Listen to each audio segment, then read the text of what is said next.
Hello friends, ইমোজ কিচেনে তোমাদের স্বাগত জানাই। আজকে আমি তাওয়া নান বানাচ্ছি। তো কীভাবে বানাচ্ছি ভিডিওটা শেষ অবধি দেখো। ফার্স্টে আমি 500 গ্রাম ময়দা নিয়েছি, তার মধ্যে 2 চামচ চিনি, 2 চামচ নুন দিলাম।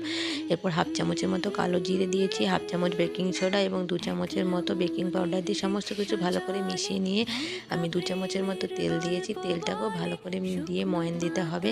ময়ান দেওয়া হয়ে গেলে পুরোটা দই দিয়ে মাখতে হবে। আমি 500 গ্রাম দই নিয়েছি, দই দিয়ে পুরোটা মেখে নেব। মেখে নেওয়ার উপর থেকে তেল দিয়ে আবারও ভেজা কাপড় দিয়ে প্রায় 7 থেকে 8 ঘন্টা ঢাকা দিয়ে রাখতে হবে, তাহলে এটা ফুলে উঠবে। ফুলে ওঠার পর গোল গোল লেচি কেটে পরে লম্বা লম্বা বেলে নিতে হবে নানের মতন।